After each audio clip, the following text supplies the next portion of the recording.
This little girl has torn the WoW community apart. Not really, but there have been some discussions.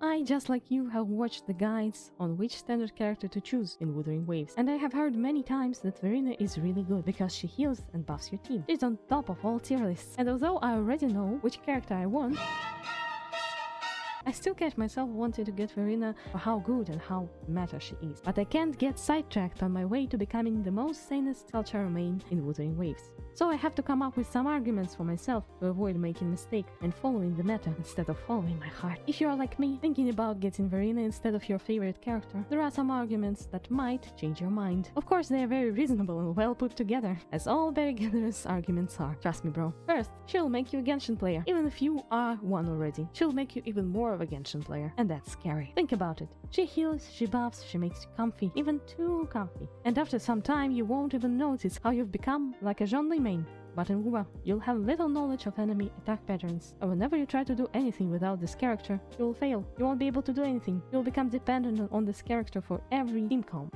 And you will inadvertently become her main. Even if you don't like her much, you won't be able to resist using her, and she will trivialize the gameplay and make it less engaging. But you'll still use her, because it's more comfortable this way, and it's more optimal. So don't fall into this trap. But you might say, she protects my team, she gives heals and buffs, she helps me clear the content. I won't be able to do it without her. Well, there is a certain button you might have overlooked. There is a certain skill in this game that solves all your problems. It's the dodge skill. You don't need a healer if you don't get damage in the first place. It's that easy. Oh, but what if you can't dodge? What if the timings are too hard? Well, just get good. Just try to dodge until you can dodge. That's how skills are required. It's not Elden Ring, it's a damn gacha game. You can do it. I believe in you. Unless you're a Zhongli main in Genshin, then all hope is lost. But even if you really need heals, you can still use Baiji. You might say she isn't that good, but you're wrong. Look, she can breathe with her boobs. How cool is that? And she will heal you just fine. The second reason, meta in gacha games is kinda pointless anyway.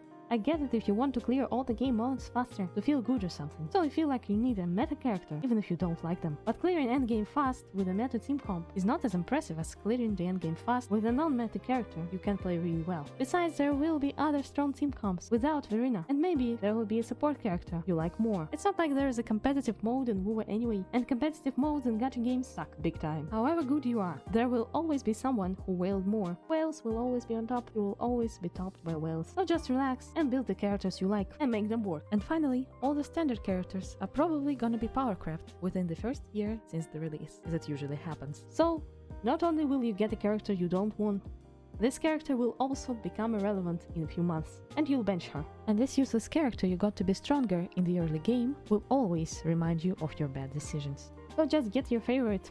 You will always be happy to play them, even if they become weaker with time. So, in the end, my message is pretty simple. If you like Verina, pull for Verina. If you don't like Verina, don't pull for Verina. And it's fine to want to have the most meta characters, if it's your way of enjoying the game, but don't be an asshole towards those who enjoy the game differently, for example, towards waifu players. Remember, games are made to have fun.